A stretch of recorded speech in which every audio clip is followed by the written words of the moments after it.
Hello everyone, my name is Sophie and today I'm joined here with Neil. So, at the end of our video last week, Neil was talking a little bit about neural networks, but we didn't go into such high depths of detail. Do you think you'd be able to do that for us this week, Neil? Probably not, but we'll go into a little more detail. I might be able to do that. Okay, so we're talking a little bit about neural networks, and we were saying that basically they consisted of nodes, a number of joining points within the network, and connectors, the joints that go between the nodes. So typically with a neural network, what we do is we start off with an input, which is possibly something that we have from a number of sensors or one sensor array, and we work towards an output, which is what we want to get out of the neural network. And in between this input and output, we put those into, and we have a number of different layers where we quite often arrange these in a geometric way where nodes are interconnected such that we head towards an output. Very often we start with multiple inputs or a lot of input, but we've only got one singular output in mind, and that moves us into something that looks a little bit like a side-on pyramid.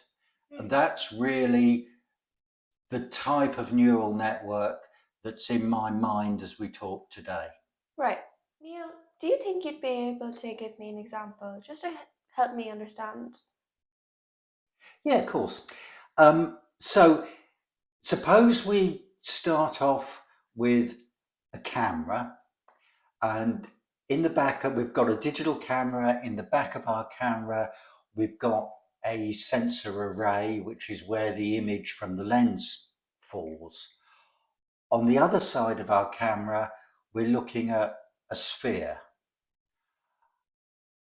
Our input into our AI system is the sensor array of the camera, and we're trying to get to a singular output that says, I'm looking at a geometric shape.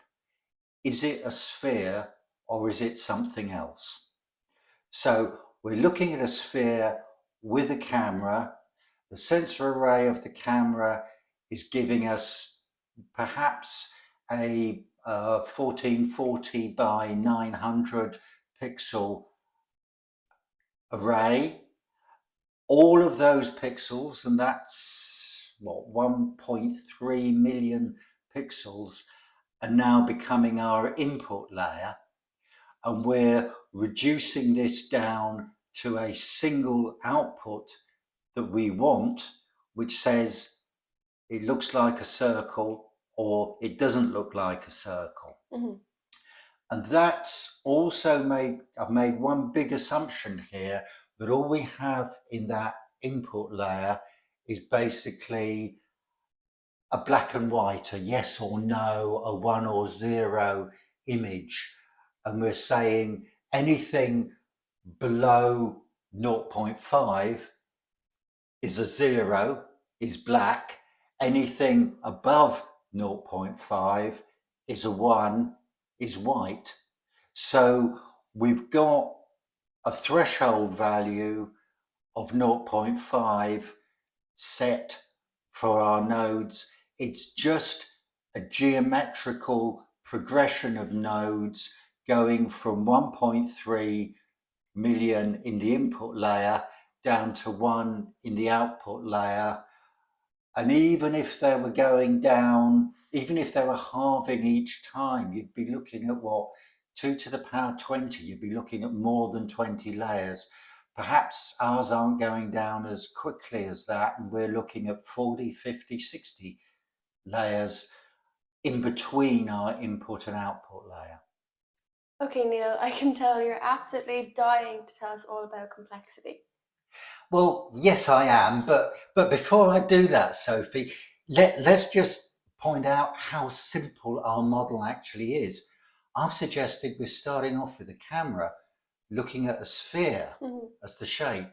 Well, yes, a sphere is the easiest thing to look at because however you look at it, the image you're going to get is pretty much going to be a circle. Okay. Suppose we were looking at a cube and then maybe we were looking at it face on, maybe we were looking at it edge on, Right. maybe it's tilted a little bit, so we're looking at the tip.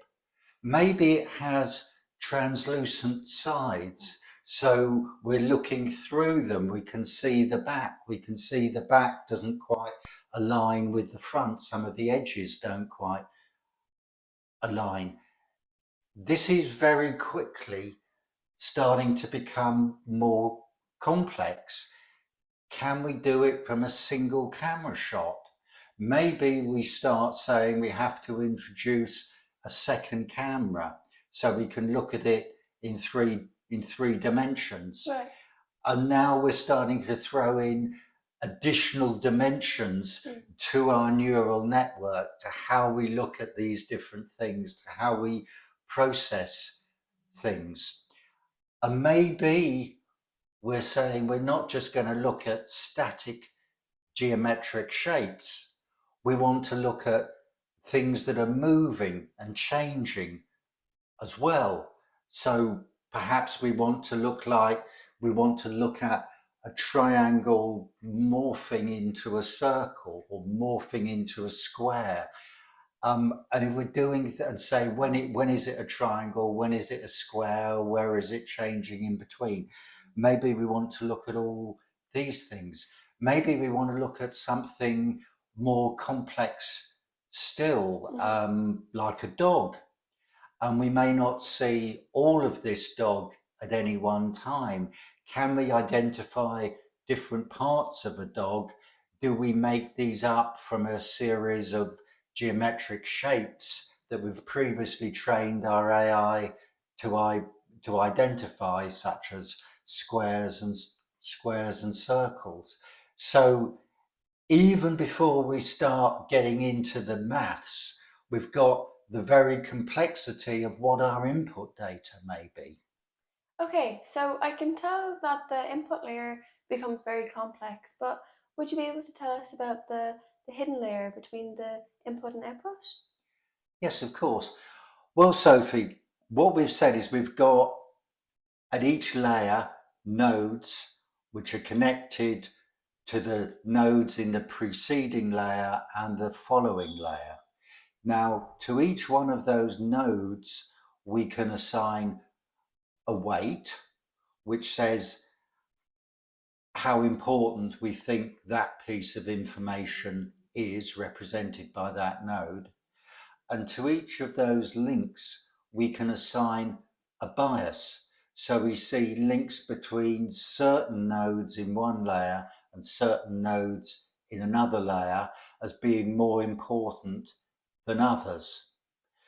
So now we have perhaps a threshold value for a node, a weight assigned to that node, and it's got a couple of connectors coming from it, or a number of connectors coming from it, each of which has their own bias. Mhm.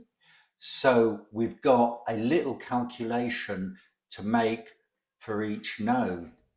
That's not just perhaps our 1.3 million basic nodes in our input layer just for the sphere, but it's for each one of these 20 levels, gradually reducing number of nodes as we go through it to our output layer, where we've just got the one output node, which is hopefully giving us our final answer. Okay, Neil, so how do we work out the value of these biases and weights? Well, this is where we need a lot of data. Right. So we've hopefully got a lot of data of pictures of our shape, and we can feed in a lot of different pictures of our shape. For each one, we can start off just with some random numbers for the weights and biases going throughout our network. Mm. And we must know, it must be structured data, so we know, is the shape a sphere, or is it a cube? Is it a pyramid? Is it a triangle? We're trying to work out each time exactly what it is. If we've got a set of data where we already know what it is, we can work out that the answer coming out of the AI is correct or incorrect. If we find the answer that comes out is incorrect, we can try adjusting these weights and biases a little bit. If we adjust them a little bit, then maybe we get a better answer. If we get a better answer, then we keep that adjustment. Mm-hmm. If we get a worse answer, then we go back and we move back in the other direction. Okay. So what we've got here is a training process, and this is why we talk about training data. Okay, Neil. So if I remember correctly from last week, we have to apply this optimum algorithm to an entirely different set of data. That's exactly right, Sophie. And that's our validation process, where we look at an entirely different. We've got an optimum algorithm, but what we don't know at this stage is if it just works for the one data set, the training data set. So we try it on a completely independent data set, our validation data set, and if it works as well, if it discriminates circles, spheres from other objects as well on that validation data set, then we're starting to get the idea that we've got a useful process. So what you're saying is really we need a lot of data. We need a lot of data. And the problem is our results aren't just going to be determined by how good our AI is, it's also going to be determined by the integrity, consistency, the demographics of our data set. Now, for example, I've got 10 years health data from my watch, but 10 years ago, pretty much all that was doing was counting the number of steps that I was doing in a day. Yeah. Perhaps 5 years ago, it was starting to be able to look at my pulse as well. And then in the last few years, we've got more beat to beat data. We're starting to throw other things like the weather forecast in there, like GPS data. It's starting to be able to give me a lot more trending information. So yes, you're right. We need an awful lot of data to do this, but possibly it's only the last couple of years that's really good, valuable data.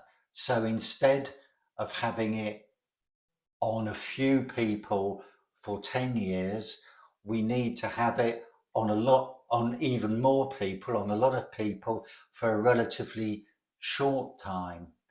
So this is where we start getting into and talking about big data. Okay, so Neil, before you keep going on about all the pitfalls of AI, I think this is a good place to leave it for this week. Thank you, Sophie. Thank you. See you all guys next week.